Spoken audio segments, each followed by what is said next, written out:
কিভাবে শিরিক চলছে। কোরআন দিয়ে হাদিস দিয়ে বললে বাংলাদেশে ৪৮,০০০-এর মাজার একটাও টিকবে না। আজকে দেখলাম 2টা মাজার অলরেডি বড় বড়, যেগুলো সবচাইতে বেশি ইনকাম হতো দেওয়ানবাগি, আর ওদিকে 8 রশি ভেঙ্গে গুড়িয়ে দিয়েছে। শিরিক যে দেশে চলে ওই দেশে আল্লাহর রহমতের দৃষ্টি আল্লাহ তুলে নেয়। আমার তো মনে হচ্ছে যেভাবে দেশ থেকে এখন শিরিক আস্তে আস্তে আরম্ভ হচ্ছে দূর হওয়া, আল্লাহর রহমত এই দেশটা আল্লাহ ভরে দেবে ইনশাআল্লাহ। কোন মৃত মানুষের প্রশংসা করা 3 দিনের উপরে জায়েজ নেই। ভালো করে শুনুন, আমি বানিয়ে বলছি। যত আপনজন হোক, মারা গেলে 3 দিনের পরে আপনি আর শোক পালন করতে পারবেন না। আপনাকে আত্মীয় হয় গোপালগঞ্জের ওই লোক, কবে মারা গেছে এতদিন পর্যন্ত আপনার শোকই যায় না। আপনাকে রাগ হয়ে গেল, তাহলে হাদিস কেটে বাদ দিয়ে দিন। অনেকে যে জুলুম করবে তার ভাবসাব দেখে বোঝা যাচ্ছে। জালেমরা তো পালিয়েছে, জালেমের পরে 5 তারিখ থেকে আজকের এই 9 তারিখ, 1 মাস 4 দিনে আমরা অনেককে জুলুমের সাথে জড়িত হতে দেখে ফেলেছি। এখন যদি আপনি জুলুম শুরু করেন, থালা হাতে পেলে কি করবেন? সুতরাং আপনি থামেন। যারা জুলুম করছেন তাদের সর্বোচ্চ নেতা বারবার ওখান থেকে ভিডিও বার্তা পাঠাচ্ছে যে থামেন। এরপরও যদি আপনি সংশোধন না হন, আপনারও কপালে জালেমদের মতো আগুন লাগবে। আমি আর নিচে নামলাম না। তো জানা শোনার পরে জালেমের পক্ষে সাফাই গায়, জালেমকে সাহস দেয়। নবীজি জানিয়েছেন, তিরমিজি শরীফের হাদিস, কেউ যদি জেনে শুনে জালেমকে সাপোর্ট দেয়, তার পক্ষ নেয়, তাকে ভালোবাসে, সহযোগিতা করে, ও নবীর উম্মত থেকে বের হয়ে যায়। সুতরাং আপনি নবীর উম্মত থাকবেন না বের হয়ে যাবেন, এখন সিদ্ধান্ত নিন। যেহেতু জালেমদের প্রতি বরদোয়া, জালেমদের প্রতি মামলা কার? ছোটখাটো জালেম যারা আছেন এখনই তওবা করে ফিরে আসেন।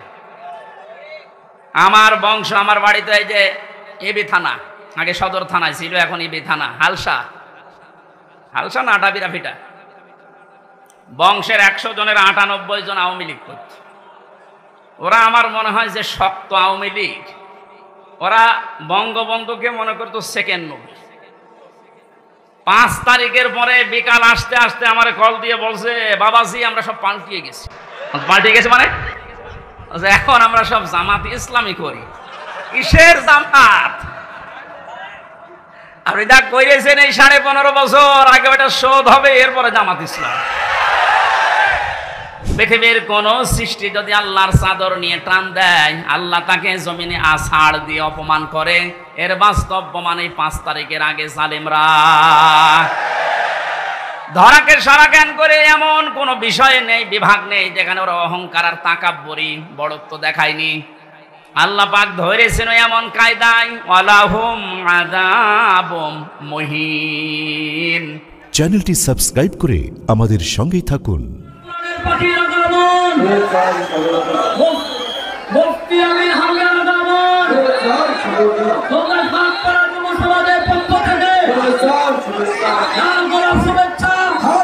পক্ষ থেকে আজকের মাহফিল সফল হোক, সফল হোক, সফল হোক আজকের মাহফিল। লিল্লাহি তাকবীর, লিল্লাহি তাকবীর, আল্লাহু আকবার।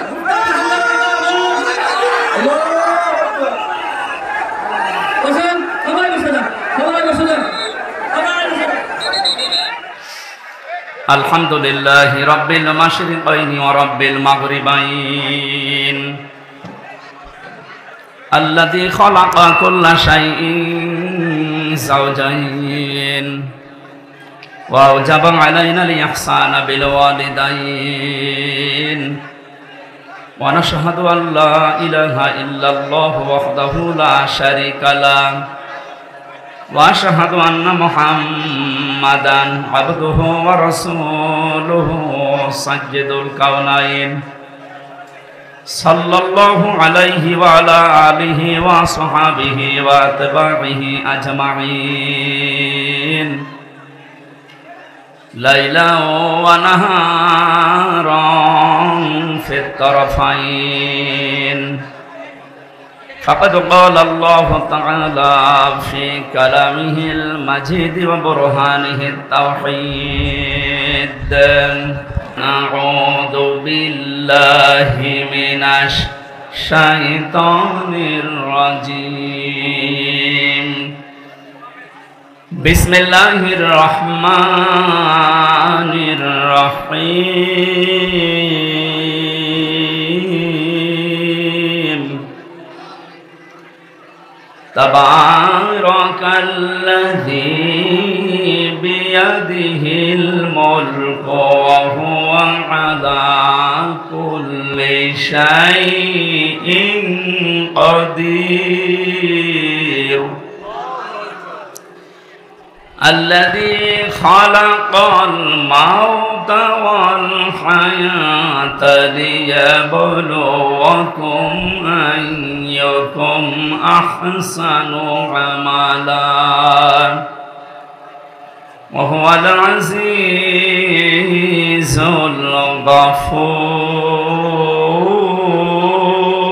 الغفور صدقت يا ربنا اللهم صل على سيدنا مولانا محمد وعلى آل سيدنا مولانا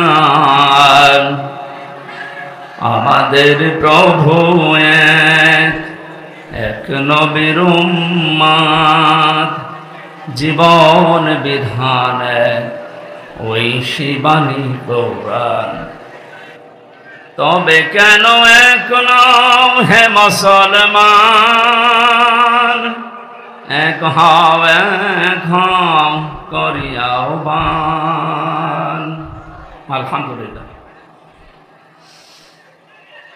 প্রাণপ্রিয় জেলা কুষ্টিয়া ভেড়ামারা থানার অন্তর্গত ষোলদাগ হাটপাড়া জামে মসজিদের উদ্যোগে মহাবিশ্বের মহাবিশ্বয় আমাদের মালিক আমাদের মনিব মহান রব্বুল ইজ্জাত আল জালালের মুখের পবিত্র বাণী কোরআন কারীম তাফসীরুল কোরআন মাহফিলের স্বনামধন্য সভাপতি বিশিষ্ট আইনজীবী আমাদের জেলার কৃতি সন্তান অ্যাডভোকেট মোহাম্মদ তৌহিদুল ইসলাম আলম দামাদ বারকাতুহুমুল আলিয়া বলেন আমিন। মাহফিলের প্রধান অতিথি বাংলার কৃতি সন্তান বীর মুক্তিযোদ্ধা সাবেক সংসদ সদস্য কুষ্টিয়া ২ নির্বাহী সদস্য বাংলাদেশ জাতীয়তাবাদী দল কেন্দ্রীয় কমিটি এলাকার অভিভাবক জনাব অধ্যাপক শহীদুল ইসলাম হায়াতে তজ্জেবা সিহাতে কুল্লিয়া কামনা করছি আল্লাহ যেন দান করে। এতক্ষণ আলোচনা রাখলেন ইসলামিক চিন্তাবিদ হাফেজ মাওলানা মুফতি মঈনুল হক আহসানী ঝালকাঠি। আলোচনা রেখেছেন হাফেজ মাওলানা নজরুল ইসলাম, হাফেজ মাওলানা রমিজ ইকবাল। মঞ্চে বসা ওলামা ইকরাম, সামনে বসা মুসলমান ভাইরা, পর্দার আড়ালের সম্মানিতা মা এবং বোনেরা, প্রশাসনের ভাইরা, প্রাণ প্রিয় কুষ্টিয়াবাসী, দল মত নির্বিশেষে কোরআনের এই অনুষ্ঠানে যারা এসেছি এবাদত মনে করি। এটা এখন এবাদত চলছে না, এবাদত আরম্ভ হয়ে গেছে। এবাদতে যেভাবে আমরা কথা বলি না, এদিক ওদিকে তাকাই না, হাসাহাসি করি না, গল্প গুজব বন্ধ থাকে, 1 ঘন্টা যদি আপনি কোরআন বোঝার জন্য এবাদত মনে করে বসেন ঠিক ওইভাবে থাকবেন। যদি এরপরও আপনি ব্যত্যয় ঘটান তাহলে আপনার এই আলোচনাটা এই অনুষ্ঠানটা নষ্ট করার গুনাহ হবে। ফাস্তামিউ লাহু ওয়া আনসিতু। আল্লাহ তাআলা বলেন কোরআনের আলোচনা আরম্ভ হলে একদিকে চোখ থাকবা, 2 নম্বরে তোমরা মন কান লাগিয়ে শুনবা। আমরা 2টা এখানে চাই। কথা বন্ধ হবে এবং আমরা যেন দিলের কান লাগিয়ে শুনতে পারি। লাআল্লাকুম তুরহামুন, আশা করা যায় আল্লাহর রহমত তোমাদের উপরে নাযিল হবে। আমরা এখানে এসেছি রহমত পাওয়ার জন্য না গজব পাওয়ার জন্য? এই জন্য আশা করছি আপনি আমার কথা মেনে নেবেন যে আল্লাহ আমাদেরকে ইবাদতের ভেতরে নিয়ে আসলেন প্রচন্ড গরমের ভেতরে। বলেন আলহামদুলিল্লাহ। বিশ্বনবী জানিয়েছেন মান ক্বালা বিহি সাদাকা, যারা কোরআন দিয়ে কথা বলে এরা সত্য কথা বলে। তাফসীরুল কোরআন মাহফিল যেহেতু লিখে দিয়েছেন, আমরা কথা এখানে বলবো শুরু থেকে শেষ পর্যন্ত আল্লাহর কোরআন দিয়ে। আমান হাকামা বিহি আদালা, যারা কোরআন দিয়ে বিচার ফায়সালা করে এরা ন্যায় বিচার কায়েম করতে পারে। কোরআনের বিচার এখনো পর্যন্ত আমরা দেখি নাই, এই জন্যে কাঙ্ক্ষিত মানের শান্তি এদেশে এখনো প্রতিষ্ঠিত হয়নি। এ কথার সাথে একমত আছেন তো? কাঙ্ক্ষিত মানের শান্তি পেতে হলে আল্লাহর এই বাণী, এই কালাম ছাড়া বিকল্প আর কিচ্ছু নেই। বহু কিছু আমরা দেখেছি 53 বছরে, কেউ কিছুই করতে পারেনি। আমরা এবার দেখতে চাই আল্লাহর এই কোরআন দিয়ে যেন বাংলাদেশের এই জমিনটা চলে ইনশাআল্লাহ। এতদিন যারা কোরআনের বিচার ব্যবস্থা কায়েম না করে শুধু মুখে বলে উড়িয়েছিল যে আমরা ন্যায় বিচার কায়েম করেছি, এটা ডাহা মিথ্যা কথা। এর বাস্তব প্রমাণ আমি নিজে। 3 বছর আমাকে অন্ধ প্রকোষ্ঠে রেখে দিয়েছিল। কয়েকদিন আগে আমার মামলা সব খারিজ হয়ে গেছে, আপনারা জানেন। আমি মনে করলাম জিজ্ঞাসা করে বিচারপতিকে যে এতদিন পর্যন্ত আপনার এই আদালতে আমার মামলা আসতো যেত, কি আপনি একদিনও দেননি, আজকে যে একেবারে খালাস করে দিলেন? হয়তো এই কথাই আমাকে বলতো যে হুজুর আমার হাত বাঁধা ছিল। কি বাঁধা ছিল? আজকে যেহেতু হাত খোলা পেয়েছি, কোনো চাপ নেই, আমার কোনো চিন্তাও নেই। সুতরাং এই দেশটাতে ন্যায় বিচার কায়েম করতে হলে এ দেশে যত চাপ আছে উপরের সব চাপ বন্ধ করা লাগবে। ছাত্র জনতা জীবন দিয়েছে যে 9টা কারণে, তার ভেতরে এটা অন্যতম, যে কোনো চাপ থাকবে না। কিসের চাপ? জেল থেকে বের হওয়ার পরে আমি এই ভাড়া মারা এসেছিলাম, কোন জায়গায় যেন, আমাকে বলছে হুজুর উপরের চাপ আছে, হবে না। আমিও বলেছিলাম আপনার চাপ সর্বোচ্চ এ জেলার যিনি দায়িত্বে আছেন, আমাদের মাননীয় এমপি যিনি পালিয়েছেন, ওই পর্যন্ত। আর আমার চাপ তো সরাসরি আরশ পর্যন্ত। আরশ থেকে ঘোষণা এসেছে আল্লাহর পক্ষ থেকে, ইন্নাল্লাযীনা ইয়াকতুমুনা মা আনজালনা মিনাল বায়্যিনাতি ওয়াল হুদা মিন বা'দি মা বায়্যানাহু লিন-নাসি ফিল কিতাব উলাইকা ইয়ালআনুহুমুল্লাহ ওয়া ইয়ালআনুহুমুল লাঈনুন। সূরা বাকারা 159 নম্বর আয়াতে আছে। 2 নম্বর পারার 3 নম্বর পৃষ্ঠা 4 নম্বর লাইনে পাবেন তাফসিরে ইবনে কাসির আর ফি জিলালিল কোরআনের ব্যাখ্যা। আল্লাহ পাক বলেন, নিশ্চয় যে যারা গোপন করছে ভবিষ্যতেও করবে। ইয়াকতুমুনা, এই শব্দটা আল্লাহ গঠন করেছেন, বানিয়েছেন 2টা কাল দিয়ে, বর্তমান, ভবিষ্যৎ, প্রেজেন্ট, ফিউচার। তার মানে এখন যারা আমরা গোপন করছি, ভবিষ্যৎ বলতে কিয়ামত পর্যন্ত আমরা যারা এই কোরআনের কথা জানার পরেও গোপন করে রাখবো, আল্লাহ পাক বলেন এই মানুষগুলোর উপরে আমি আল্লাহ নিজে না, আমার যত সৃষ্টি জগৎ আছে সবাই এর জন্য লানত দেয়, বরদোয়া করে। আপনি কোরআনের কথা প্রচার করতে আসতে গেলে বলতেন উপরের চাপ আছে, আপনার চাপ খুব বেশি হলো এই পর্যন্ত। তা আমাকে যিনি চাপ দিয়েছেন তিনি আমার মালিক, এমন কড়া কথা জানিয়েছেন। কোরআন জানার পরে যদি কেউ গোপন করে রাখে, এর সঠিক কথাগুলো, হক কথাগুলো না বলে, শুধু আল্লাহ নিজে না, যত সৃষ্টি আছে সব তার জন্য বরদোয়া করে, বলেন নাউজুবিল্লাহ। আমার এই আয়াতটা ব্যাখ্যা সহ পড়ার পরে মনে হয়েছে এদেশে লক্ষ কোটি মানুষেরা এখন আল্লাহর বরদোয়ার ভেতরে আছে। ইয়াতের ব্যাখ্যায় আমি হাদিস পেয়েছি, বিশ্ব নবী জানিয়েছেন বাল্লিগু আন্নি ওয়ালাউ আয়া। নবীজি কিন্তু বাল্লিগ দেননি।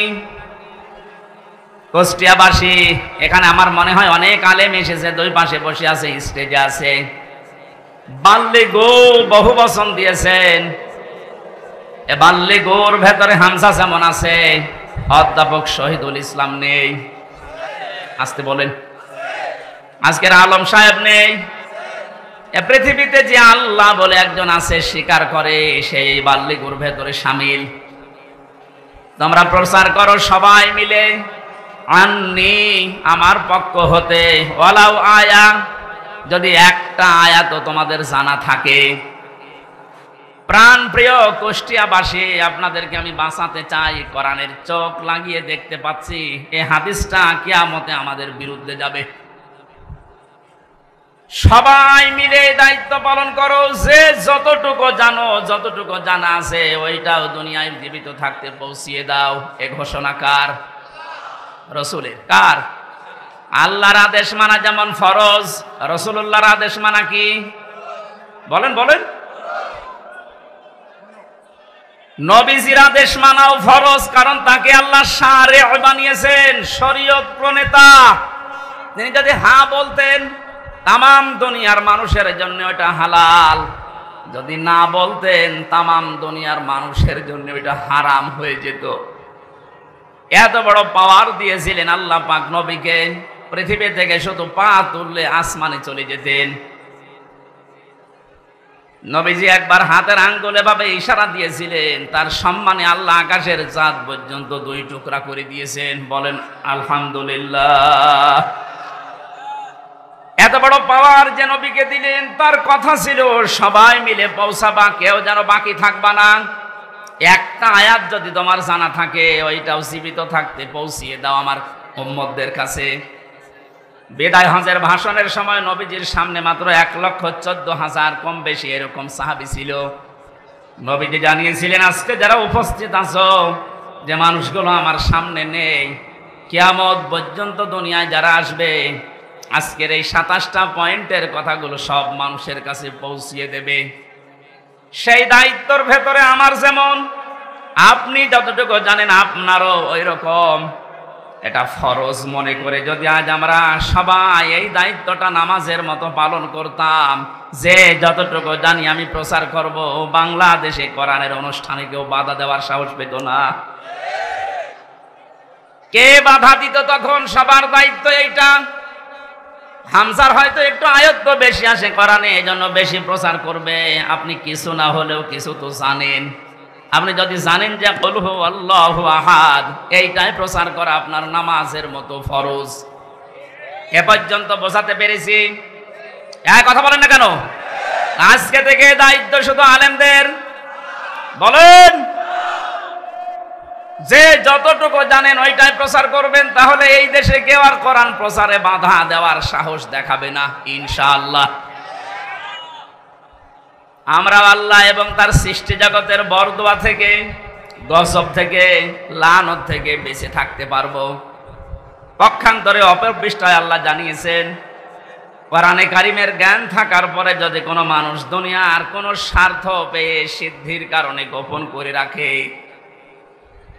আমান আযলামু মিম্মান কাতামা শাহাদাতান ইনদাহু মিনাল্লাহ ইলা আখিরি আয়া। সূরা বাকারা প্রথম নাম্বার পারার 20 নাম্বার পৃষ্ঠার 13 নাম্বার লাইনের 140 নাম্বার আয়াতের প্রথম অংশে আছে। এটাই ইবনে কাসিরে পাবেন। আমি ব্যাখ্যা সহ বলতে গেলে অনেক সময় লাগবে, এই জন্য সামারাইজ করে করে শেষ করছি। আযলাম দিয়েছেন আল্লাহ, এটা সুপারলেটিভ ডিগ্রি বলা হয় ইংরেজিতে। এর চাইতে ভয়ঙ্কর শব্দ আর নেই আরবিতে। আল্লাহ বলেন, পৃথিবীর বড় জালেম দেখতে চাও? এই পৃথিবীতে সব চাইতে বড় জালেম আল্লাহর কাছে ওই লোকটা যার কাছে কোরআনের জ্ঞান থাকার পরেও দুনিয়ার কোনো স্বার্থ পেয়ে গোপন করে রাখে। আর আমার তো মনে হয় বাংলাদেশে এই চরিত্রের মানুষ বেশি। এ জেলায় নেই, এখানে হাত তোলেন তো। আপনি আল্লাহর ভাষায় বড় জালেম হয়ে উঠবেন কিয়ামতে। আমি সেদিন মিরপুরে জালেমের ব্যাখ্যায় বলেছিলাম, জালেম এই শব্দটা এত ঘৃণিত আল্লাহর কাছে, আল্লাহ নিজে জালেমদের বিরুদ্ধে মামলা দায়ের করবে।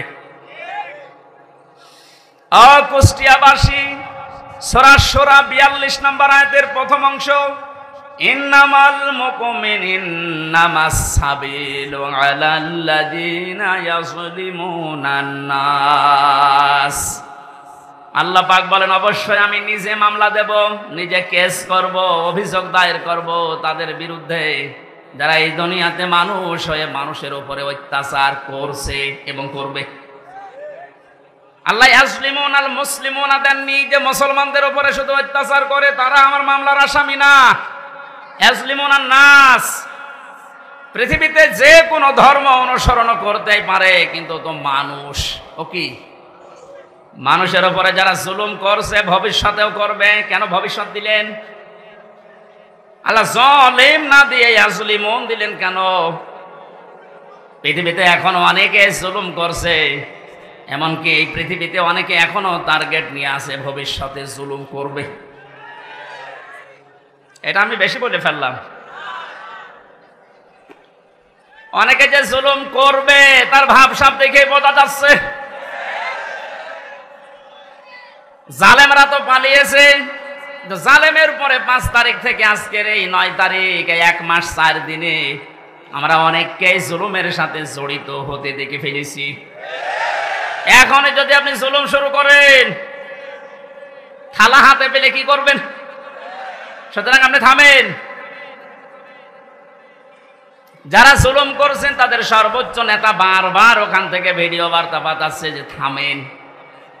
এ দলের নাম নিয়ে কেউ যদি জুলুম করে, অত্যাচার করে, চিন্তায় করে, যে কোনো কাজ করে, এর জন্য দল দায়ী না, সে তার নিজের জন্য দায়ী।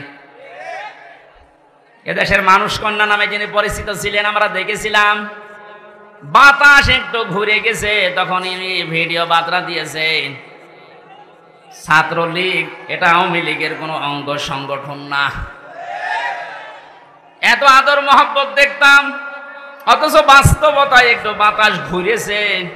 তাই যদি এই পরিচয় দিয়ে ওরা আমাদের দলের কেউ না, অঙ্গ সংগঠন না, যিনি অলরেডি এখন ঘোষণা দিতেই আছে প্রতিদিন কিছু মানুষের কাজ কারবার দেখে, এরপরও যদি আপনি সংশোধন না হন, আপনারও কপালে জালেমদের মতো আগুন লাগবে।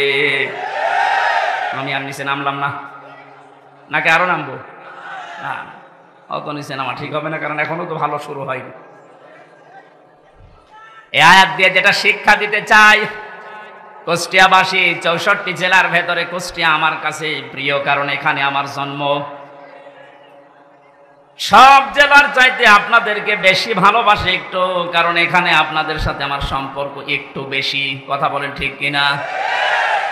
আশা করছি আপনি বুঝেছেন। জালেমরা কিন্তু হামজার টার্গেট না, জালেমরা টার্গেট আল্লাহর। সুতরাং 15.5 বছরে যিনি জুলুম করেছেন, আমি 11টা ফেরেশতা দেখেছি। প্রথমে যেটা দিয়ে শুরু হয়েছিল বিডিআর, 950 উপরে আমার সাথে জেলখানায় 3টা বছর অনেককে দেখেছি।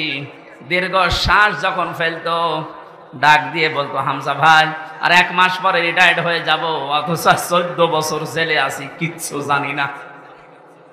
আপনি এই শ্বাসটা কিভাবে নষ্ট করবেন? মাজলুম যদি কোনো কথা মুখ দিয়ে একবার বের করে ফেলে, আল্লাহর নবী জানিয়েছেন ইত্তাকি দাওয়াতাল মাজলুম ফাইন্নাহা বাইনাহা লাইসা বাইনাহু ওয়া বাইনাল্লাহি হিজাব। মুসলিম শরীফের হাদিস। নবীজিকে দিয়ে আল্লাহ বলাচ্ছেন, নবী আপনি বলেন, হে পৃথিবীর মানুষেরা যা করো করো, কিন্তু মাজলুমের বরদুয়া থেকে নিজেকে বাঁচিয়ে রাখবা। কারণ মাজলুম যদি এরকম কোন শব্দ বের করে ফেলে, ওটা সঙ্গে সঙ্গে আরশে চলে যায়। কত মাজলুমের চোখের পানি জেলখানার অন্তঃ কষ্টে পড়ছে। এ পৃথিবীতে দেখলাম এই বাংলাদেশ নামে একটা দেশ, এখানে 1628 জন মানুষ এই চেয়ারে বসে দায়িত্ব পালন করছে। মেন যারা, বাস্তবে দেখেছিলাম এই 1628 জনের ভেতরে 1627 জনের হাত বাঁধা, একজনের হাত খোলা ছিল। একজনের হাত খোলা ছিল আবু সাইদের। হ্যাঁ, ওর হাত যদি খোলা না থাকবে এভাবে করে দিল কি করে? হাইকোর্টের বিচারপতি পর্যন্ত যদি বলে যে না, হামজার মামলা, মামুনুল হকের মামলা হবে না, উপরের নির্দেশ, তোর চেয়ারে বসে থাকার দরকার, কিন্তু ভ্যান চালা। আপনি বলেন, একটা হাইকোর্টের বিচারপতি যদি একথা বলতে পারে, বিচার ব্যবস্থা কিভাবে বাধা ছিল আপনি টের পাচ্ছেন? একটা দেশ কত বড় দুর্নীতিগ্রস্ত হয়ে গেলে জাতীয় মসজিদের ইমাম পর্যন্ত পালিয়ে যায়। আর কার নাম বলবেন? জাতীয় মসজিদের ইমামও পালিয়ে গেছে।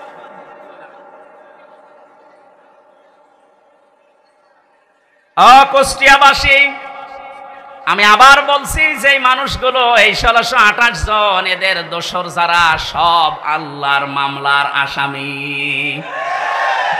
বাদী যত বড় হয় মামলা তত কঠিন হয়। আমার মামলায় সরাসরি যেহেতু রাষ্ট্রবাদী ছিল, এজন্য বহু চেষ্টা করার পরও কিছুই হয়নি। এই মামলাটা 31 বার উঠেছে, সিএমএম কোর্ট, জজ কোর্ট, হাইকোর্ট মিলে হবে না। অথচ এই মামলায় যদি সাজাও লাগিয়ে দেয় 3 মাসের বেশি সাজা হয় না। 3টা বছরের ভেতরে এ কঠিন অবস্থায় ফেলে দিয়ে আপনি কি করলেন? বিচার ব্যবস্থাকে একেবারে ধ্বংস করা ফেলা হয়েছিল। আহ্বান জানাবো এখন যারা দায়িত্বে আছেন, সংস্কার যেহেতু আরম্ভ হয়ে গেছে, আর এই জন্যেই এতগুলো মানুষ জীবন দিয়ে গেল, সুতরাং সকাল আসতে আসতে যেন আমরা শুনি এই 1628টা চেয়ারে নতুন মানুষ এসে বসেছে। নাই তো এরা যতদিন থাকবে ততদিন নতুন নতুন ইস্যু তৈরি করে আবার বিশৃঙ্খলা ঘটাবে। ওনাদের চরিত্র এরকমই। আপনি বাস্তবতা দেখেছেন, এরপরও অনেকে জালেমের পক্ষে সাফাই গাচ্ছে, স্ট্যাটাস দেয়, এখনো গোপনে ভিডিও বার্তা পাঠাচ্ছে। আপা আপনি পাল্টাবেন না, আপনি ঘাবড়ায়েন না, আমরা আছি। আপনি ঘাবড়ালে আমরা নরম হয়ে যায়। শয়তান তো দেখেনি, ওই ভিডিওতে যারা দেখলাম, আমার মনে হয় শয়তান যদি আমি দেখতাম তো ওই রকমই হইত। এটা টাটকা নির্বাচন শয়তান। তো জানা শোনার পরে জালেমের পক্ষে সাফাই গায়, জালেমকে সাহস দেয়। নবীজি জানিয়েছেন, তিরমিজি শরীফের হাদিস, কেউ যদি জেনে শুনে জালেমকে সাপোর্ট দেয়, তার পক্ষ নেয়, তাকে ভালোবাসে, সহযোগিতা করে, ও নবীর উম্মত থেকে বের হয়ে যায়। সুতরাং আপনি নবীর উম্মত থাকবেন না বের হয়ে যাবেন, এখন সিদ্ধান্ত নিন। যেহেতু জালেমদের প্রতি বরদোয়া, জালেমদের প্রতি মামলা কার? ছোটখাটো জালেম যারা আছেন এখনই তওবা করে ফিরে আসেন। আমার বংশ, আমার বাড়িতে এই যে এবি থানা, আগে সদর থানায় ছিল, এখন এবি থানা, হালসা না আটাবিরা ফিটা। বংশের 100 জনের 98 জন আওয়ামী লীগ করত। ওরা আমার মনে হয় যে শক্ত আওয়ামী লীগ। ওরা বঙ্গবন্ধুকে মনে করতো সেকেন্ড নবী। 5 তারিখের পরে বিকাল আসতে আসতে আমারে কল দিয়ে বলছে, বাবাজি আমরা সব পাল্টিয়ে গেছি। পাল্টিয়ে গেছে মানে এখন আমরা সব জামাত ইসলামী করি। কিসের জামাত? আপনি যা করেছেন এই 15.5 বছর আগে ওটা শোধ হবে, এরপরে জামাত ইসলাম না। তারপরেও এরা যা সেকেন্ডে পাল্টিয়েছে, চলে গেছে। এই জন্য যারা ছোটখাটো জালেম আছেন, হালকা পাতলা, আপনারা আশা করছি ফিরে আসবেন। নয়তো মৃত্যুর গড়গড়ানি শুরু হলে জালেমদের কিন্তু আর কালেমাও নসিব হবে না। বেঈমান হয়ে আবাদান আবাদান চিরকালের জন্য জাহান্নামে থাকা লাগবে। কথা বলেন ঠিক কিনা? অন্তত অন্য জেলায় যাই হোক, আমার এই জেলা জাহান্নামে যাবে, আর আমি সারা দেশে আমি ঘর ছেয়ে বেড়াই, আর আমার ঘরের খড় নেই। না, এটা করা যাবে না। আমি আহ্বান জানাচ্ছি, আপনাদের বিবেককে কাজে লাগাবেন। জালেমদের পক্ষে আমরা কোনোদিন ছিলাম না, ইনশাল্লাহ সামনে কিয়ামত পর্যন্ত এই বাংলাদেশে জালেমদের পক্ষে আমরা থাকবো না ইনশাল্লাহ। কোরআনে কারিমের অনুষ্ঠানে যেহেতু এসেছি, কোরআন কিভাবে মানুষের কাছে উপস্থাপন করা লাগে এ ধরন আল্লাহ শিখিয়েছেন কোরআনে। ওইভাবে বলবো নাকি মন মতো বলবো? কোরআনে কারিম কিভাবে আপনি মানুষের সামনে উপস্থাপন করবেন, বর্ণনা দেবেন, 1500 বছর আগে আল্লাহ পাক ওটা আমাদেরকে শিখিয়েছেন। কিতাবুন উনজিলা ইলাইকা ফালা ইয়াকুম ফি সাদরিকা হারাজুম মিনহু লিতুনযিরা বিহি ওয়া যিকরা লিল মুমিনিন। বলেন আল্লাহু আকবার। সূরা আরাফ 8 নম্বর পারা 10 নম্বর পৃষ্ঠার 1 নম্বর লাইনের 2 নম্বর আয়াত। এটা তাফসীরে ফি জিলালিল কোরআনে ব্যাখ্যা আছে, সাইয়্যিদ কুতুব লিখেছেন। আল্লাহ পাক বলেন, নবী এই যে একখানা কিতাব, এটা আপনাকে আমি দিলাম। এটা যখন মানুষের সামনে আপনি বর্ণনা দেবেন, ব্যাখ্যা করবেন, তাফসীর করে শোনাবেন, 2টা বিষয় খেয়াল করবেন। হারাজুম মিনহু লিতুনযিরা বিহি লিসাদরিকা, আপনার মনের ভেতরে যেন কোনো সন্দেহ সংশয় দ্বিধা দ্বন্দ্ব ভয় ভীতি এগুলো আপনার মনে যেন না ধরে। যিকরা লিল মুমিনিন, কোরআন এই দেশে এই পৃথিবীতে মুমিনদের জন্য উপদেশ। আয়াতের ভেতরে হারাজন শব্দের ব্যাখ্যাটা ইম্পর্টেন্ট। এদিকে তাক। হারাজনের ব্যাখ্যায় আমি দুইটা অর্থ পেয়েছি।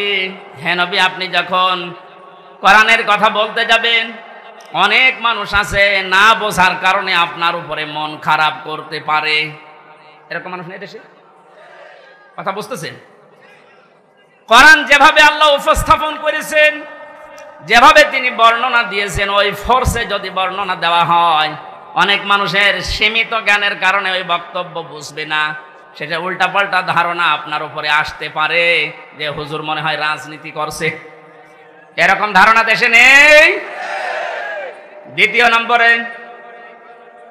আবহমান কাল থেকে এমন এমন নিয়ম নীতি মানুষ ইবাদত মনে করে পালন করে আসছে, যেটা আসলে ইসলামে নেই, কোরআনে নেই, হাদিসে নেই, কিন্তু মানুষ ইসলাম মনে করে পালন করে আসে। আপনি কোরআনের ব্যাখ্যা দিলে ওইগুলো টিকবে না, তখন ওই মানুষগুলো আপনার প্রতি মন খারাপ করবে। এর বাস্তব প্রমাণ এই যে মাজার আছে না, কি সার মাজার যেন, সে যে সাই হোক, কোথায় পেয়েছেন এসব মাজার? কিছু মানুষের মাজারের প্রতি এত মহব্বত, আমার মনে হয় বিশ্ব নবীর উপরে এত মহব্বত নেই। কিয়ামতের ময়দানে দুই প্রকার মানুষকে আল্লাহ সব চাইতে বেশি অপমান করবেন। তার এক নম্বরে দুনিয়ায় যারা মাজারের খাদেম ছিল, আরে কুষ্টিয়াতে দুই জায়গায় খাদেম বেশি, গোলাপ শাহ, লালন শাহ। আর জায়গা পান না খেদমত করার। এই কথা বলেন না কেন? মাজার কেন্দ্রিক যদি ইসলাম হতো, এই পৃথিবীতে সর্বোত্তম মাজার হচ্ছে মোহাম্মদ রাসূলুল্লাহটা। ওখানে তো কাউকে আমি কোনোদিন টাকা দিতে, মোমবাতি দিতে, আগরবাতি দিতে দেখি না। কোন কারণে আপনি এখানে এই সমস্ত কাজ কারবার করেন? লা তাত্তাখিদুল কুবুর মাসাজিদা, কবরকে সেজদার জায়গা বানিও না। অথচ লালনের মাজারে যে দেখেন এখনো অনেকে সেজদা পড়ে আছে। এইটাই আমি একদিন গিয়েছিলাম, কিভাবে শিরিক চলছে। কোরআন দিয়ে হাদিস দিয়ে বললে বাংলাদেশে 48,000-এর মাজার, একটাও টিকবে না। আজকে দেখলাম দুইটা মাজার অলরেডি বড় বড়, যেগুলো ভাব চাইতে বেশি ইনকাম হতো, দেওয়ানবাগি আর ওদিকে 8 রশি ভেঙ্গে গুড়িয়ে দিয়েছে। শিরিক যে দেশে চলে, ওই দেশে আল্লাহর রহমতের দৃষ্টি আল্লাহ তুলে নেয়। আমার তো মনে হচ্ছে যেভাবে দেশ থেকে এখন শিরিক আস্তে আস্তে আরম্ভ হচ্ছে দূর হওয়া, আল্লাহর রহমত এই দেশটা আল্লাহ ভরে দেবে ইনশাআল্লাহ। কোন মৃত মানুষের প্রশংসা করা 3 দিনের উপরে জায়েজ নেই। ভালো করে শুনেন, আমি বানিয়ে বলছি। যত আপনজন হোক, মারা গেলে 3 দিনের পরে আপনি আর শোক পালন করতে পারবেন না। 3 দিন পরে শোক পালন করা জায়েজ নেই কারো কেউ মারা গেলে। হ্যাঁ, বিধবা মহিলা স্বামী মারা গেলে সর্বোচ্চ 3 মাস 10 দিন বিবাহ ছাড়া থাকতে পারবে। আপনাকে আত্মীয় হয় গোপালগঞ্জের ওই লোক, কবে মারা গেছে এতদিন পর্যন্ত আপনার শোকই যায় না। আপনাকে রাগ হয়ে গেল, তাহলে হাদিস কেটে বাদ দিয়ে দিন। আমি তো গোপন করলে আমার সমস্যা হবে, কিয়ামতে আমার জহব্বা কেটে দেবে। কথা বলুন। আমি আপনাকে বাঁচাতে চাচ্ছি, যেহেতু ইবাদত 1 দিন 2 দিন 5 দিন না। ওয়া'বুদ রাব্বাকা হাত্তা ইয়াতিয়াকাল ইয়াকিন, সূরা হিজরের 99 নম্বর আয়াত, 14 নম্বর পারার 6 নম্বর পৃষ্ঠা 5 নম্বর লাইনে আছে। আল্লাহ বলেন ইবাদত করবা 2 দিন 5 দিন না, যতদিন মরণ না আসে ততদিন। এটা যদি একটা ইবাদতের কথা বলছি, শোক পালন করা জায়েজ নেই 3 দিনের উপরে।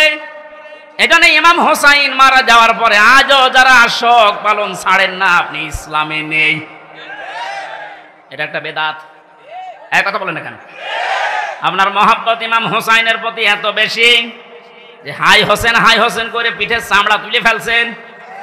তো ওনার তো আর একটা ভাই ছিল হাসান, উনি মারা গেছে বিষ খাইয়ে। একটু বিষ খান তো দেখি।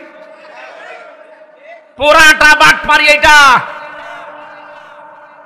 ইমাম হোসাইনকে নিয়ে যদি এই মানুষগুলো আবেগ দেখি এরা বাটপারের পর্যায়ে পড়ে, পৃথিবীতে ইমাম হোসাইনের পর আর কে এত দামি থাকতে পারে যে তার জন্য আপনাকে বছরে বছরে মাসে মাসে দিনে দিনে শোক পালন করা লাগবে? এটা ইসলাম না। ইসলামের ভেতরে নতুন করে আপনি এটা সংযোজন করেছেন, আপনি বেদাত পন্থী। নবীজি জানিয়েছেন কেউ যদি বেদাত আরম্ভ করে, এবাদত না অথচ এবাদত মনে করে পালন করতে বলে, ওই লোকটাকে সালাম দেওয়া পর্যন্ত সাইজ নেই। কত বড় কঠিন কথা দেখেছেন। যারা বেদাত আবিষ্কার করে তাদের সালাম দেওয়া জায়েজ নেই, অথচ এমন হাদিস আমি কোনো দিন পড়িনি, পাইনি যে নামাজ পড়ে না তারে সালাম দেওয়া যাবে না। পেয়েছেন? কেউ পেয়েছেন? নেই। রোজা রাখে না তারে সালাম দেওয়া যাবে না, আমি পাইনি। কিন্তু ইসলামের ভেতরে নতুন করে কিছু ঢুকিয়ে কেউ যদি ওইটা ইসলাম মনে করে পালন করে তারে সালাম দেওয়া জায়েজ নেই। আর এগুলো সব বেশি হয় এই 48,000 দরবারে। এই জন্য শিরিক যখন এই দেশ থেকে বিদায় নিচ্ছে, আল্লাহ রাব্বুল আলামিনের রহমত এ দেশে বৃষ্টির মতো নাজিল হবে ইনশাআল্লাহ। তাই বলে আবার বৃষ্টি শুরু হয়ে গেল নাকি? কি সমস্যাটা বলবেন? দেখতে পাচ্ছেন না, কি করা যাবে? মা এখানে প্রায় 1 কিলোমিটার শুধু মানুষ দেখে আসলাম। 1 কিলোমিটার শুধু মানুষ, পা ফেলার জায়গা নেই। যেখানে আছেন ওইভাবে থাকেন ভাই। আর আপনাদের এই চাইতে আর বড় জায়গা ছিল না? না, কষ্ট হয়ে যাচ্ছে মানুষের। মানুষকে কষ্ট দেওয়া তো ঠিক না। এখন কি করব? এদের যেভাবে আছেন থাকেন, ওইভাবে থাকেন। না, আমি সব বাদ দিয়ে দিলাম। আমি প্রবেশ করছি কোরআনের তাফসিরে। সূরা মুলক থেকে মাত্র 2টা আয়াত পড়েছি। যেহেতু তাফসিরুল কোরআন মাহফিল লিখে দিয়েছেন, এর হক আদায় করা দরকার। আমরা তাফসির আকারে আরম্ভ করছি ইনশাআল্লাহ। জবান খুলে কোরআনের এই সোনালী আয়াত এবার পড়েন। আউযু বিল্লাহি মিনাশ শাইতানির রাজিম। বিসমিল্লাহির রহমানির রহিম। তাবারাকাল্লাযী বিয়াদিহিল মুলকু ওয়া হুয়া আলা কুল্লি শাইইন কাদির। সূরা মুলক কোন সূরা? মুলক শব্দের শাব্দিক অর্থ রাজত্ব। মুলক মানে কি? আল্লাহ রাব্বুল আলামিন সূরা মুলক নাযিল করে 30টা আয়াত দিয়েছেন, 3টা রুকু দিয়েছেন। এর প্রথম 2টা আয়াতে আল্লাহ নিজের পরিচয় তুলে ধরছেন, নিজের বড়ত্ব, মহত্ব, আমিত্ব। কারণ আল্লাহ পাক নিজের বড়ত্ব তুলে ধরতে পারে, তাছাড়া দুনিয়ার কোনো সৃষ্টি তার নিজের বড়ত্বের পরিচয় তুলে ধরতে পারে না। এই গুণটা শুধুমাত্র আল্লাহর। কারণ অহংকার করা, বড়ত্ব করা এটা আল্লাহর চাদর, ইজার। কেউ যদি অহংকার করে, বড়ত্ব দেখায়, সে যেন আল্লাহর চাদর নিয়ে টানাটানি করে। হাদিসে কুদসি, পৃথিবীর কোন সৃষ্টি যদি আল্লাহর চাদর নিয়ে টান দেয়, আল্লাহ তাকে জমিনে আছাড় দিয়ে অপমান করে। এর বাস্তব প্রমাণ এই 5 তারিখের আগে জালেমরা ধরাকে সরাজ্ঞান করে এমন কোন বিষয় নেই, বিভাগ নেই যেখানে ওরা অহংকার আর তাকাব্বুরি, বড়ত্ব দেখায়নি। আল্লাহ পাক ধরেছেন এমন কায়দায়, ওয়ালাহুম আযাবুম মুহিন। আল্লাহ বলেন জালেমদেরকে যখন আমি ধরি, এই মানুষগুলোকে অপমানজনক শাস্তির একেবারে নিম্নে পৌঁছিয়ে দেই। কত বড় অপমান আল্লাহ করেছে এই কালামানিককে। ওর বিসি পর্যন্ত উড়ে গেছে। আর কি দেখাবে আল্লাহ?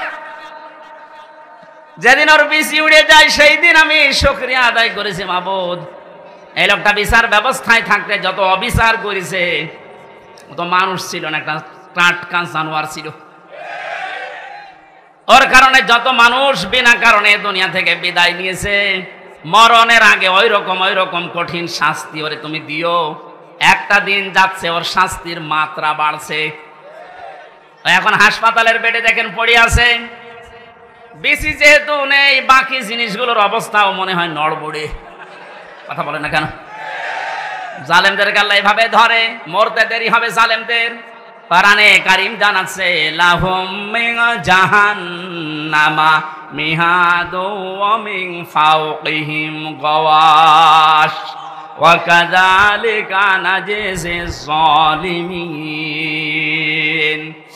সূরা আরাফের 41 নম্বর আয়াত। আল্লাহ পাক বলেন এই মানুষগুলোকে, হে নবী আপনি যখনই কবরে রাখবেন এই জালেমদের, ওদের কবরের উপরে আমি আল্লাহ জাহান্নামের আগুনের পোশাক দিয়ে দেব, বিছানাটাও হয়ে যাবে জাহান্নামের আগুনের। কারণ এইভাবে করে আমি জালেমদেরকে একটার পরে একটা শাস্তি দিতে থাকি। এই জন্যে আল্লাহর যে বিষয়টা সাজে বড়ত্ব করা, অহংকার করা, এটা যেন কিয়ামতের আগে কেউ করবেন না। তাহলে আষাঢ় দেবে কে? আরো জোরে বলেন কে? আল্লাহ আষাঢ় দিতে পারে না? পারে না? বলেন। আরো দেখবেন কি আষাঢ় দেবে আপনাকে। আর 5 তারিখের আগেও আপনার যে দাপট ছিল, 5 তারিখে বিকাল 5টা বাজতে বাজতে আল্লাহ একেবারে মাটির সাথে মিশিয়ে দিয়েছে। ওনার বাড়ি দেখতে গিয়েছিলাম, সে দেখে ইট খুলে খুলে নিয়ে মানুষ চলে যাচ্ছে। ওর পরের দিন 6 তারিখে আমার অনুষ্ঠান ছিল ঝিনাইদহ। শুনলাম ওখানে এক জালেমকে উলঙ্গ করে পিটিয়ে মেরে টাঙিয়ে রেখেছে। একটা মানুষের উপরে কত ঘৃণা জন্মালে লাশ পর্যন্ত পিটিয়ে টাঙিয়ে রাখতে পারে বলেন তো? এখানে এমন কোন জীবন যেন আমরা গঠন না করি যে পৃথিবীর কেউ কোনো আফসোস করে না আমি মারা গেলে। ফামা বাকাত আলাইহিমুস সামাউ ওয়াল আরদু ওয়া মা কানু মুনজারিন। এই পৃথিবীতে এমনও মানুষ বিদায় নেয়, তার জন্য আকাশও কাঁদে না, জমিনও কাঁদে না, ইন্না লিল্লাহ কেউ পড়ে না। আমাদের জীবন আমরা এভাবে তৈরি করব না। আল্লাহ এই জন্য বড়ত্বের কথা দিয়ে আরম্ভ করলেন। তাবারাকাল্লাযী বিয়াদিহিল মুলক। আল্লাহ বলেন বড়ত্ব বরকতময়, সম্পদশালী, শক্তিশালী সব কিছু আমি আল্লাহর কুদরতি হাতের ভেতরে। ওয়া আলা কুল্লি শাইইন কাদির। সব কিছুর উপরে একচ্ছত্র ক্ষমতা আমি আল্লাহর, আর কারণে এই বিশ্বাসটা যার ভেতরে যত বেশি জন্ম নেবে সে তত বেশি বিনয়ী হবে। আর এই বিশ্বাস যার ভেতরে যত বেশি কম থাকবে ওই মানুষগুলো তত উগ্র হবে। কথা বলেন ঠিক কিনা? আল্লাহ আমাদের এই বিশ্বাসটা যেন হযরত ওমরের মতো ভরপুর করে দেন, বলেন আমিন। তাবারাকা শব্দটা দিয়ে আল্লাহ আরম্ভ করলেন কেন? মানুষ যে সমস্ত বিষয়ে আল্লাহকে দোষ দিতে পারে, সমস্ত দুর্বলতা, অক্ষমতা, দোষ, যত রকমের আয়েব আছে সব থেকে আমার আল্লাহ নিজে মুক্ত, পবিত্র। এজন্য তাবারাকা দিয়ে তিনি আরম্ভ করেছেন আয়াতটা। আল্লাহ নিজের পরিচয়, বড়ত্বের কথাগুলো মানুষকে শোনাচ্ছিলেন। হঠাৎ করে আলোচনার ধরন পাল্টিয়ে ফেলেছেন। এবার আল্লাহ আরম্ভ করলেন মানুষের জীবন সংক্রান্ত বিষয় নিয়ে। আল্লাযী খালাকাল মাউতা ওয়াল হায়াতা লিয়াবলুয়াকুম আইয়ুকুম আহসানু আমালা ওয়া হুয়াল আজিজুল গফুর। রব্বুল আলামিন বলেন তিনি সে আল্লাহ এতক্ষণ যার বড়ত্বের, মহত্বের, বিশালত্বের কথা শুনছিলে, যেটা বলে কোনোদিন কিয়ামতের আগে আর শেষ করা যাবে না। এত বড় আল্লাহ, সব দিকে তার ক্ষমতা আছে, চলছে, চলবে ইলা ইয়াউমিল কিয়ামা, কিয়ামত পর্যন্ত। এবার আল্লাহ আস্তে করে আলোচনার ধরন পাল্টিয়ে তিনি বললেন তিনি সে আল্লাহ যিনি তোমাদের মউত আর হায়াত বানিয়েছেন, যেন তিনি পরীক্ষা করতে পারেন তোমাদেরকে, তোমাদের ভেতরে কে সবচাইতে বেশি ভালো কাজ করে তার কাছে যেতে পারে। ওয়াল আজিজুল গফুর, তিনি হচ্ছেন আজিজ এবং গফুর। এই ছিল বাংলা অর্থ। এবার আসেন আমরা ব্যাখ্যার দিকে যাচ্ছি। আল্লাহ বানিয়েছেন সর্বপ্রথম মানুষের মউত, তারপরে হায়াত। আল্লাহ হায়াত না বলে আগে মউতের কথা কেন দিলেন? মুফাসসির লিখেছেন তাফসিরে, মানুষকে আল্লাহ এটা স্মরণ করাতে চেয়েছেন, পৃথিবীর মানুষেরা তুমি যত উপরে ওঠো না কেন এ কথা সব সময় মনে করবা, স্মরণ রাখবা যে তোমার মরা লাগবে। এখানে আল্লাযী খালাকাল মাউতা দিয়েছেন। 2 নম্বরে ওয়াল হায়াতা, তোমাদের হায়াত আমি আল্লাহ বানিয়েছি। তাফসিরে মুফাসসির দিয়েছেন হায়াত প্রধানত 5 প্রকার। কয় প্রকার? 1 নম্বরে আমরা একটা হায়াতে ছিলাম, আলমে আরো আর হায়াতে, জগতে আমরা বসবাস করেছি। ওখান থেকে আল্লাহ আমাদেরকে পাঠিয়েছেন আলমে বুতুন, মায়ের পেটের জগতে। এরপরে আমাদেরকে এখানে দিয়েছেন আলমে দুনিয়া, এই পৃথিবীর জগতে। এরপরে আর একটা জায়গায় নিয়ে যাবেন আলমে বারজাখ, কবরের জগতে। এরপরে সর্বশেষ একটা জগৎ আরম্ভ হচ্ছে, শুরু হবে, শেষ হবে না, আলমে আখিরাত। তাহলে মওত আল্লাহ আগে দিয়েছেন স্মরণ করাতে, যে বান্দা যাই করো মরা লাগবে। হায়াত আল্লাহ 5 প্রকার বানিয়ে 2টা আমাদের থেকে বিদায় নিয়েছে, সামনে 2টা আছে, আমরা মাঝখানেরটায় আছি। এখান থেকে বোঝা যায় সামনে পেছনে যেহেতু 2টা চলে গেছে, সামনের 2টা হায়াত আমাদের কাছে মাস্ট বি, বারজাখ আর আখিরাত আসবেই। কথা বলেন ঠিক কিনা? যেহেতু মাঝেরটায় আছে, এ জগতের কাজ হচ্ছে লিয়াবলুয়াকুম, তিনি তোমাদেরকে পরীক্ষা করতে চান। আইয়ুকুম আহসানু আমালা, তোমাদের ভেতরে সবচেয়ে বেশি ভালো কাজ করে কে আসতে পারে।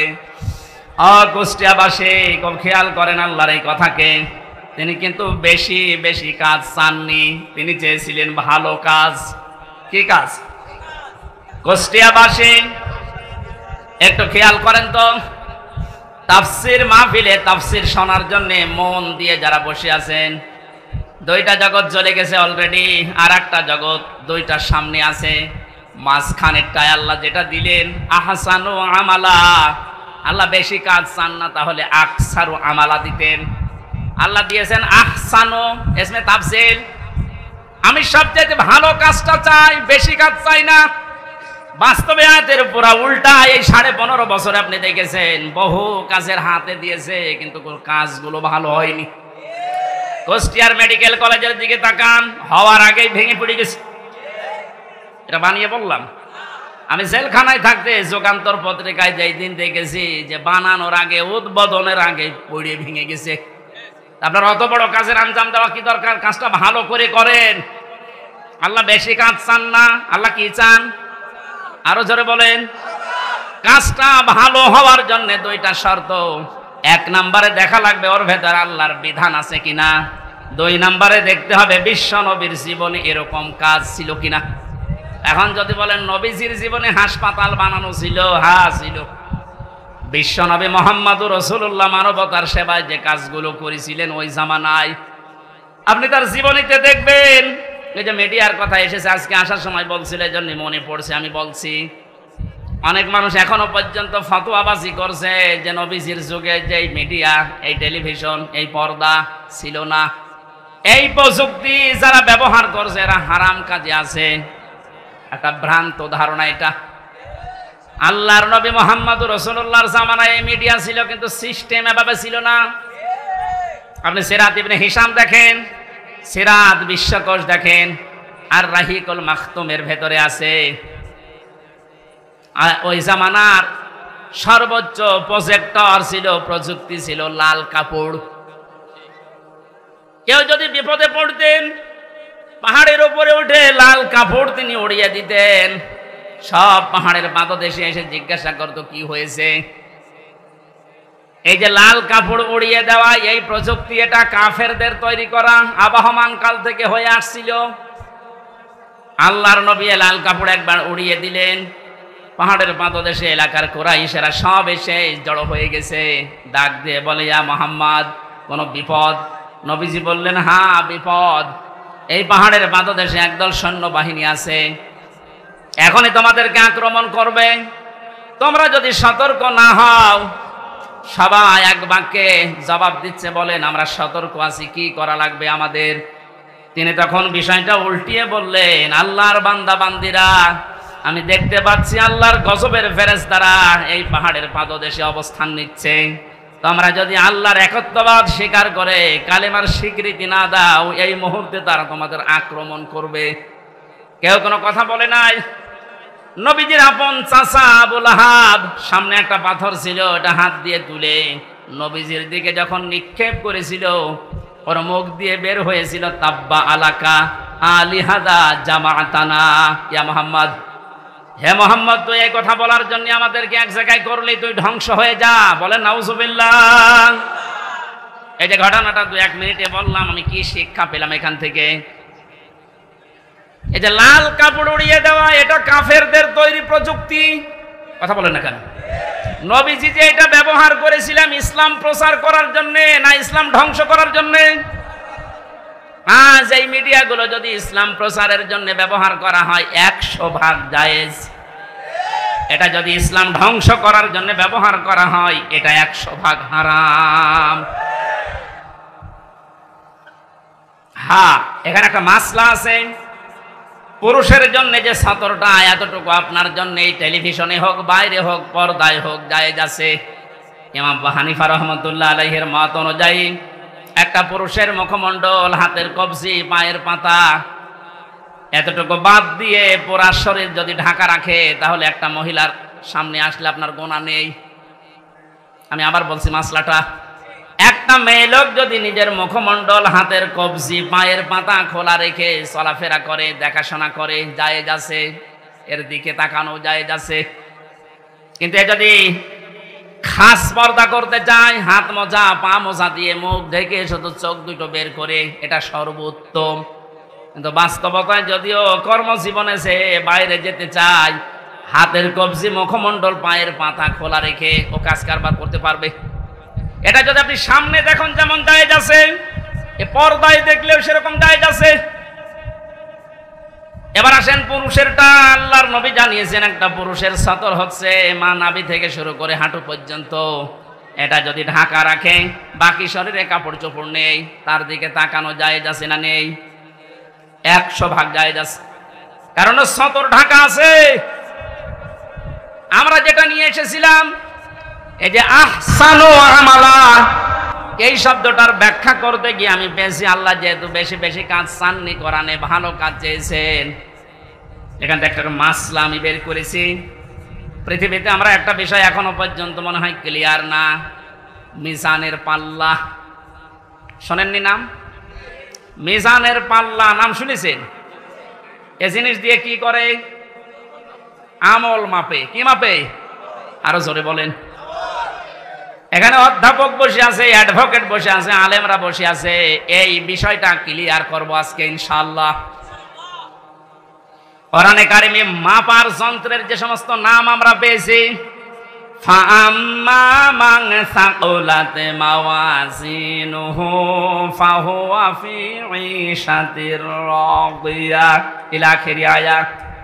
আল্লাহ পাক বলেন কোন মানুষের সেকাল, ওজন, এটা মাপ দেওয়া হবে যেটা দিয়ে। এটা যদি ভারী হয়, ওজন যদি বেশি হয়, তাকে সন্তোষজনক জীবন, তার মানে জান্নাতে তাকে পৌঁছিয়ে দেওয়া হবে।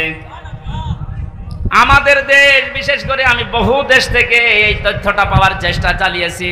বাংলাদেশ, ভারত, পাকিস্তান, এই তিনটা দেশে একটু সমস্যাটা বেশি এই যে মাপটা নিয়ে। আমরা মনে করি কিয়ামতের ময়দানে আল্লাহ মিজানের পাল্লায় আমাদেরকে ওজন দেবেন। আমাদের ওজনটা দেবেন কি বলেন তো? আমল। বলেন না কেন? আরো জোরে বলেন, আর একবার বলেন। আমল। আমল এটা আরবি শব্দ, বাংলা কাজ। আমল মানে কি? এ পর্যন্ত বুঝেছেন কিনা বলেন? আমল মানে কি? আরো জোরে বলেন। এবার আমার প্রশ্ন অধ্যাপক সাহেবের কাছে। পৃথিবীর প্রতিটি জিনিস পরিমাপ করার জন্য আলাদা আলাদা যন্ত্র আছে। আমি যদি বলি স্যার এই স্টেজটা একটু মেপে দেন, এটা দাড়ি পাল্লায় তুলে দেবে। কি দিয়ে মাপবে? ফিতা দিয়ে। বলেন বলেন। যদি এখন বলি যে 1 কেজি চাল মেপে দেন, ওটা ফিতা দিয়ে মাপবে। কি দিয়ে? বলেন। এই যে এখানে পানি আছে, এই পানি যদি ওনারে মাপতে দেয়, উনি ফিতা দিয়ে মাপবে।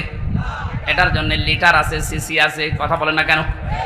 দুনিয়ায় যত জিনিস দেখবেন, প্রতিটি জিনিস পরিমাপ করার জন্য আলাদা আলাদা যন্ত্র আছে। আপনি যে এতক্ষণ বলছেন যে কিয়ামতে আল্লাহ মাপবে, আমল কি মাপবে? আমল মানে বলেন, কাজ মাপতে হয় দাড়ি পাল্লা দিয়ে, যে 5 কেজি কাজ। বলেন, আপনি বলেন। এই ধারণাটা আজ নিরসন করা লাগবে। ভুল ধারণায় আছি আমরা। এটা যদি আমার মনে হয় ক্লিয়ার হয়, অনেক বিষয় আপনার সামনে আজ স্পষ্ট হবে যে না, এগুলো আসলে ভ্রান্ত ধারণায় ছিলাম। আল্লাহ পাক বলেন আমি আমলের মাপ দেব কিয়ামতে মিজানের পাল্লা দিয়ে। কিসের পাল্লায়? মিজান মানে না না, আপনি কোন অভিধানে পাবেন না মিজান মানে দাড়ি পাল্লা, মিজান মানে মানদণ্ড। মিজান মানে কি?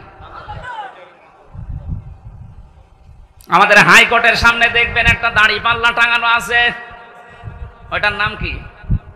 ওটা সরকার টাঙিয়ে রেখেছে দুই দিকে সমান সমান, নাকি একদিকে একটু ঝুলিয়ে আছে? দুই দিকে সমান কেন?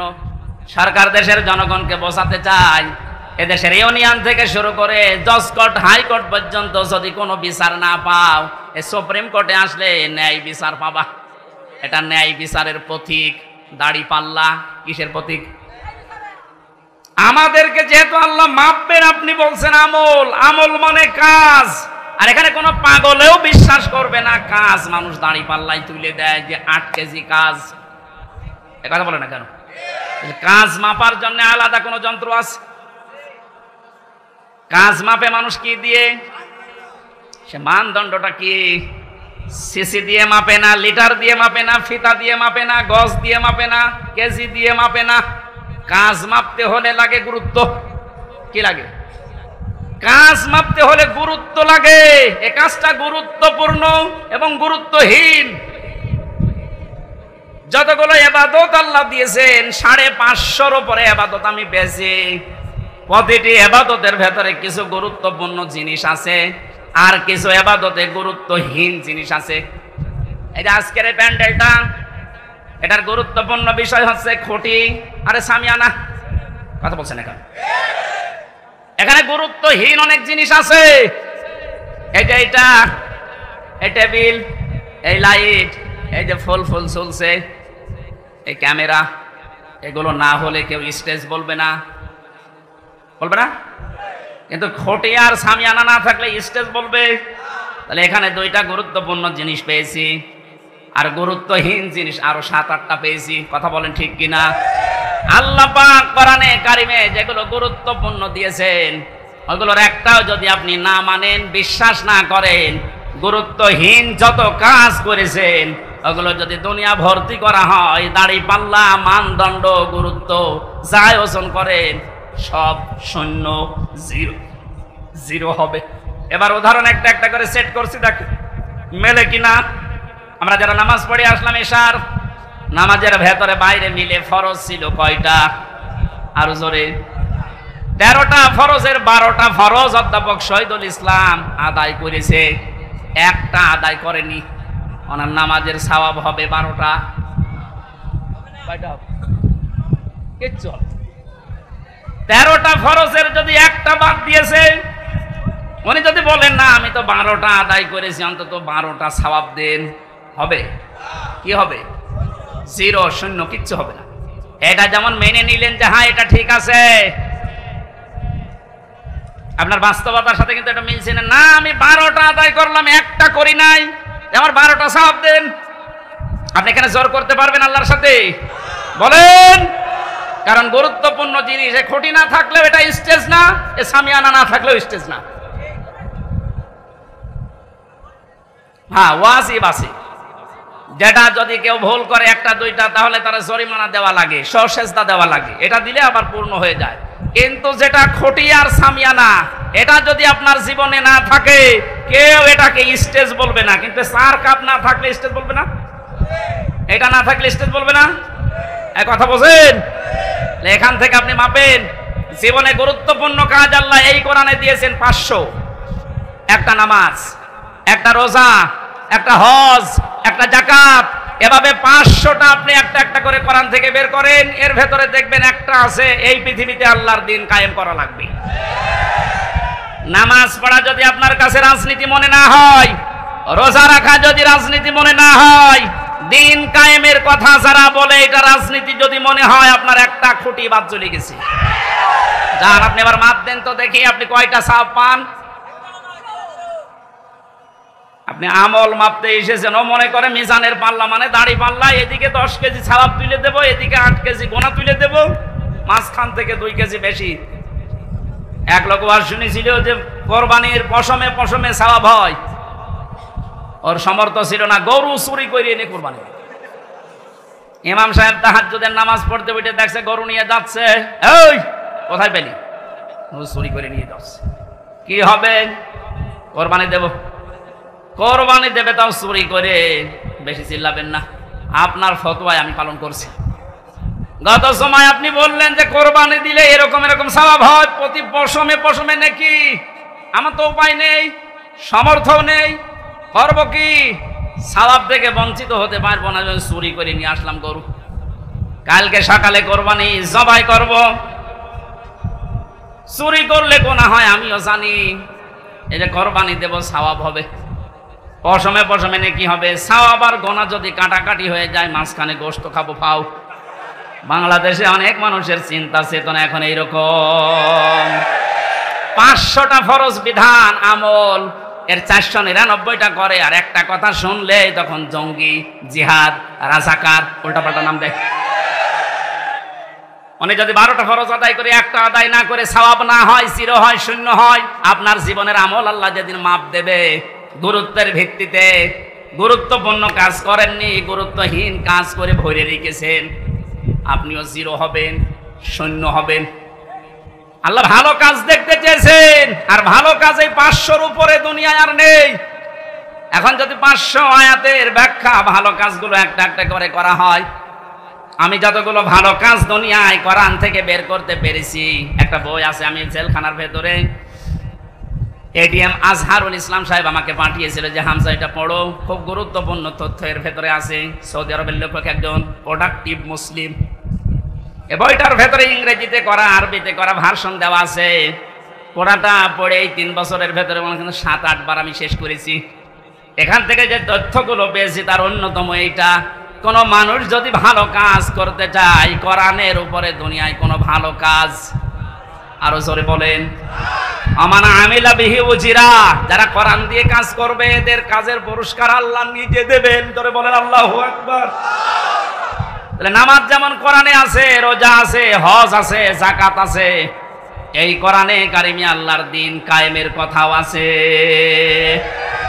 এ কাজ যদি কেউ দুনিয়ার কাজ মনে করে ছেড়ে দেয়, আল্লাহ আহসান ওয়া আমালার ব্যাখ্যায় আব্দুল্লাহ ইবনে মাসউদ, আব্দুল্লাহ ইবনে আব্বাস, রাইসুল মুফাসসিরিন বলা হয় যাদেরকে, এই মানুষগুলো ব্যাখ্যায় লিখেছেন, আমরা যেমন বুঝেছি ভালো কাজ, আমাদের চাইতে কোরআনে কারিম থেকে ভালো কাজ বেশি বুঝেছিল সাহাবীরা।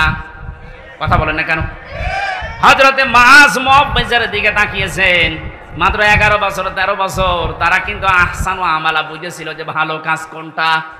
আমরা মনে করি ভালো কাজ মানে জিকির করা, ভালো কাজ মানে দরবারে যাওয়া, ভালো কাজ মানে জুব্বা গায়ে দেওয়া, পাগড়ি মাথায় দেওয়া, দস্তরখানা বিছিয়ে খাবার খাওয়া, হ্যাঁ ভালো কাজ। কিন্তু সব চাইতে ভালো কাজ আল্লাহর কাছে কোনটা, এটা আমাদের চাইতে ভালো বুঝেছিল সাহাবীরা। এই বলেন না কেন? বলেন, আরেকবার বলুন।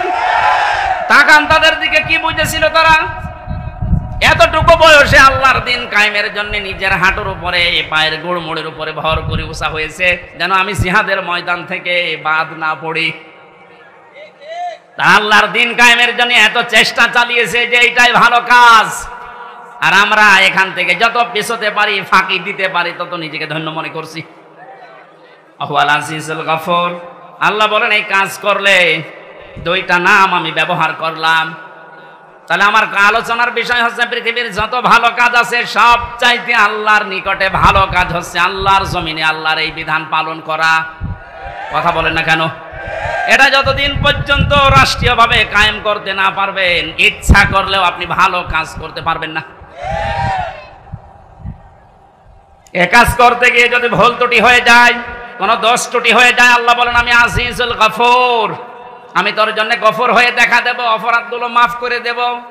আর যদি ফাঁকি দেওয়ার চেষ্টা চালাও, মানুষকে ধোঁকা দিয়ে বোকা বানিয়ে, আমি আল্লাহকেও যদি ধোঁকা দিতে চাও, আমি কিন্তু আজিজ, পরাক্রমশালী, আমি ধরি না এমনিতেই, কিন্তু যদি ধরি বলে আর ছাড়ি না।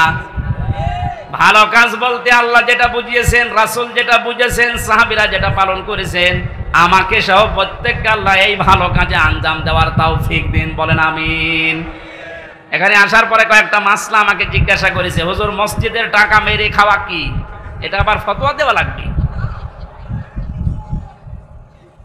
2 নম্বর এলাকায় শুনলাম 30 বছরের আগে ছেলেদেরকে পিতারা বিয়ে দিতে চান না। 30 বছরের আগে যদি ও কোনো গোনার কাজে জড়িয়ে পড়ে, ও জেনা করলে, ব্যভিচার করলে, ওটা শুধু একা পাবে না, ফ্লাক্সিলোড হয়ে বাবা মায়ের আমল নামায় আসবে। এ মনে হয় ধরা খেয়ে গেছে। সম্মানিত ভাইরা, এটা করবেন না। রিস্কের দায়িত্ব আপনার হাতেও নেই, আপনার বোর হাতেও নেই। এই দায়িত্ব কার? আর ঘাড়ে সোয়াল তুলে দেন, দেখবেন রিস্কের ব্যবস্থা এমনি অটোমেটিক আল্লাহ করবে ইনশাআল্লাহ। এই ভরসা আল্লাহর উপরে আমাদের আছে না? এরকম গনার কাজে জড়াবেন না। বিয়েকে সহজ করে দেন, জেনাকে কঠিন করেন। এই কথা বলছেন না কেন?